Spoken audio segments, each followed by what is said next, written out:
So get the 1000 bad artworks out of your system. Creative दुनिया में एक कहावत बहुत मशहूर है, that you have 1000 bad paintings inside you, get them out as fast as you can. It's actually very liberating concept in terms कि आपको बैठे हुए इंतज़ार नहीं करना उस परफेक्ट मौके का। देखो, जो मैसेज है वो ये नहीं है कि आप अपने आप को सेल्फ क्रिटिसिज्म के थ्रू पैरालाइज करके रखो या रोक कर रखो या लिमिट में रखो। In fact, it's a permission to begin, to learn, to fail, permission to learn and permission to create without really having the fear of failing, because you are going to fail.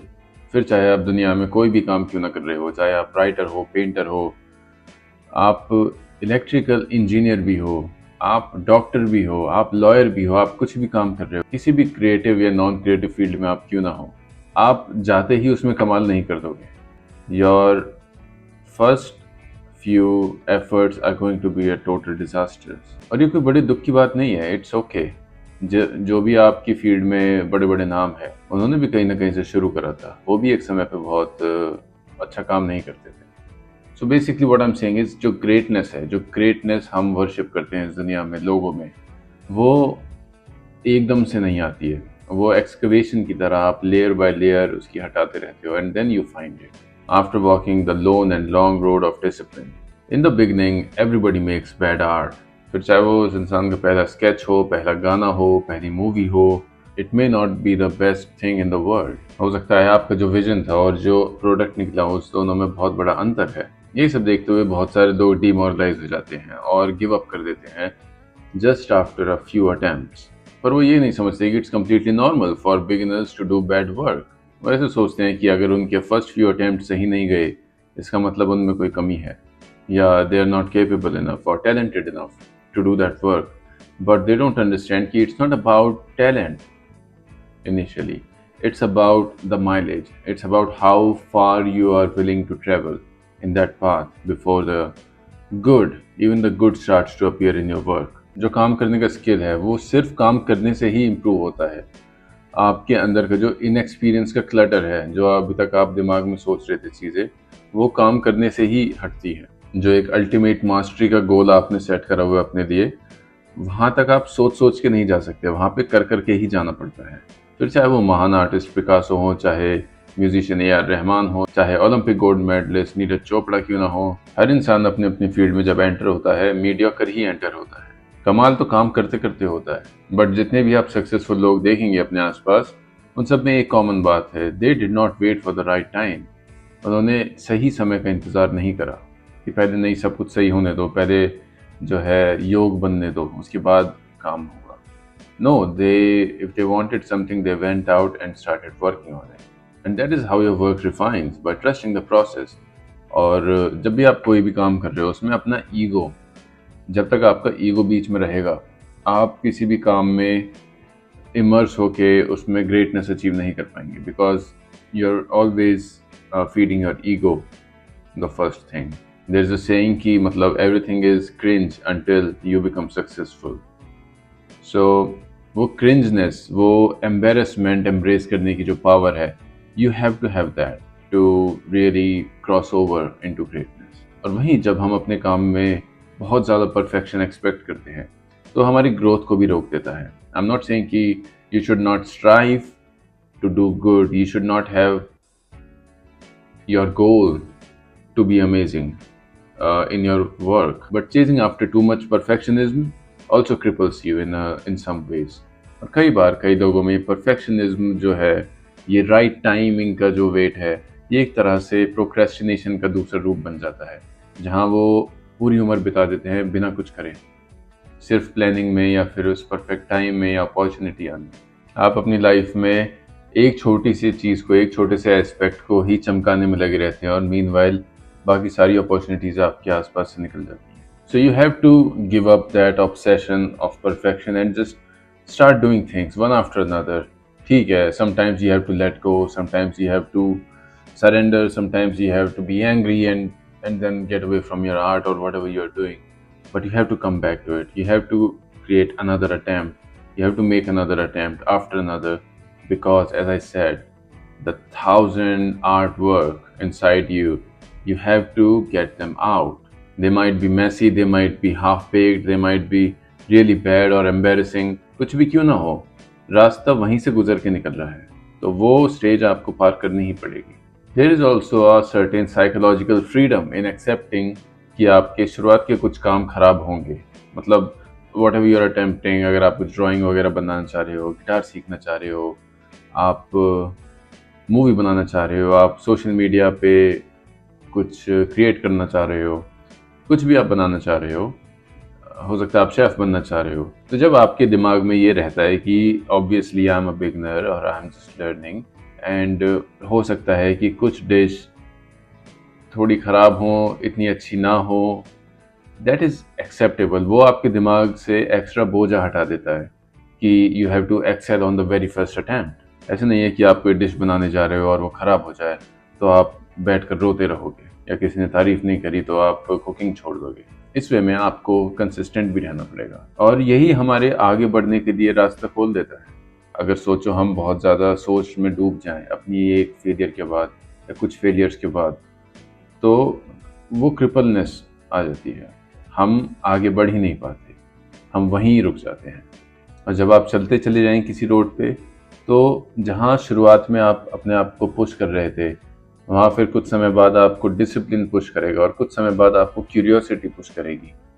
फिर आप curious हो जाओगे अपने काम के लिए कि you are less bothered about what other people are thinking about it, but more immersed into the work itself. आप एक्सपेरिमेंट करोगे, आप डिस्कवर करोगे that what you like or what you do not like and where does your natural flow exists. जैसे एक beginner chef होता है, वो शुरुआत में तो रेसिपीज देख देख कर ही बनाता है, लेकिन जैसे उसको आइडिया लगने लगता है टेस्ट का, फ्लेवर्स का, फिर वो उसमें कस्टमाइजेशन, एक्सपेरिमेंटेशन फिर अपने हिसाब से कम ज़्यादा करने लगता है।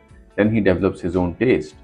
Same thing goes with writing. शुरुआत में आप अपने पसंदीदा राइटर्स की नकल करते हो। Same goes with acting as well, same goes with singing.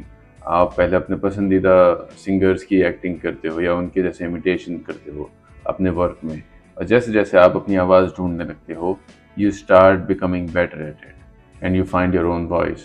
सो जो ओरिजिनलिटी भी है आपके अंदर, वो भी ऐसे नहीं है कि डे वन से आपके सामने प्रेजेंट रहेगी। वो ओरिजिनलिटी जो आप कह सको कि हाँ ये मैं हूँ, मेरा वर्क है, मेरा काम है, उसके लिए भी आपको बहुत सारे डेब्रिस से गुजरना पड़ेगा। बहुत सारे अटेम्प्ट्स के बाद जाके, बहुत सारे काम के बाद, बहुत सारी प्रैक्टिस के बाद जाकर आपको वो मिलता है। उसमें वी अंडरस्टैंड थिंग्स कि ठीक है, टैलेंट होता है किसी किसी में, किसी किसी में, very rarely some people may have some talent. हम फिर टैलेंट के पीछे ना भागकर, वंस वी नो कि if we practice enough, we can be good, we can be better than the other guy. And there is a saying as well कि hard work beats talent every time, so your discipline and hard work are going to help you reach there. आज की दुनिया में जहाँ हर कोई result से obsessed है, हम पावर ऑफ डिसिप्लिन या रिपीटिशन को भूल चुके हैं। सोशल मीडिया का ज़माना है, जैसे आप बहुत सारे लोगों का बहुत अच्छा काम देखेंगे और एक साथ देखेंगे, एक प्लेटफॉर्म पे आपके सामने हज़ारों लोग हैं जो अमेजिंग काम कर रहे हैं, अमेजिंग प्रोडक्ट्स निकाल रहे हैं। तो उस समय पे आप अपने आप को देखते हो, आप सोचते हैं मैं तो कहीं हूँ ही नहीं इन सबके सामने, इस फील्ड में, जिस फील्ड का मैं काम देख रहा हूँ उसमें तो मैं कहीं हूँ ही नहीं। You get overwhelmed. And as I said, कुछ लोग टैलेंटेड होते हैं, कुछ लोग डिसिप्लिन और हार्ड वर्क से वहाँ पहुँचते हैं, लेकिन जब आप सबका काम अपने सामने, सबका बेस्ट वर्क, सबका परफेक्ट वर्क अपने सामने पाते हैं, तो आप अपना खराब या नॉट दैट ग्रेट जो भी आपका काम है, आप उसे देखते हैं, आप एम्बेरस होते हैं, आप सोचते हैं यार व्हाट इज दिस। बट आप ये भूल जाते हैं कि कोई भी इंसान जो आज की डेट में बहुत अच्छा कर रहा है, उसके पीछे एक इनविजिबल पहाड़ है जो उसने लांघा है, अगेन विद कंटिन्यूस रिपीटिशन। वो अपनी लाइफ में हो सकता है 10 साल से काम कर रहा हो, और ऐसे 1000 लोग हों, वो 1000 लोग दुनिया भर में अपने अपने घर में बैठ के 10 साल 15 साल काम करो उन्होंने उस फील्ड में, उसके बाद आके वो कुछ अमेजिंग बना रहे हैं। तो instead of being overwhelmed, we should be fascinated with all this work because it's amazing, and you should be inspired कि अगर इतना अच्छा कोई काम कर सकता है, then it's always great to be hopeful in your work। फिर आप दुनिया को कंपटीशन की जगह एक कम्युनिटी मान कर चलते हो, where you learn things because you have that secret formula with you. You have that secret formula of repetition, discipline and endurance. So make bad art, make it deliberately, make it joyfully, make it consistently. Create things. Even if later on you might be a little embarrassed to show them, but create them. The important thing is not showing them. The important thing is not about showing it. Important thing is to create it. Just create it. Show it, don't show it, it's up to you. Publish it, don't publish it, it's up to you. But create. क्योंकि जितना हम काम करते हैं उतना ही हमारा हाथ साफ होता है और उस साफ हाथ से अच्छा काम होता है. Art is not about brilliance, so to say. Art is about honesty. आप कितने honestly अपना काम कर रहे हो. And I believe it to be true for every aspect of your life. आप चाहे business कर रहे हो, आप चाहे MBA करके कोई mid manager की job करना चाहते हो, but if you believe in that work, if you work honestly about it and work hard in it, I think वो brilliance अपने आप आ जाती है. Art is not about brilliance. I think it's about honesty. आप कितना honestly अपना काम दिखा पा रहे हो, कर पा रहे हो, और honesty आपके काम में humbleness के बाद आती है. And you become humble after you have failed a lot of times. और जब आप हजारों बार फेल हो चुके हो, तब आपके अंदर वो प्रीटेंस हट जाता है कि मैं कोई बहुत बड़ी तोप हूँ. आप अपने आप को हम्बल कर लेते हो और फिर जब आपका काम निकलता है वो बहुत ऑनेस्ट होता है और उसी ऑनेस्टी को लोग पसंद करते हैं. And there is something about it. कोई मूवी किसी इंसान को बहुत पसंद आती है, बेशक उसमें बहुत ऑर्डिनरी स्टोरी, बहुत ऑर्डिनरी एक्टिंग हो या कुछ भी हो, but the feel is great.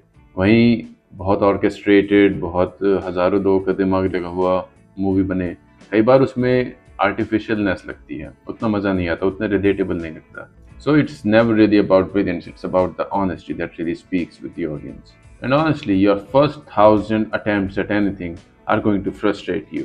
The next 1,000 are going to humble you. And somewhere after that, you'll start to create something that feels more alive.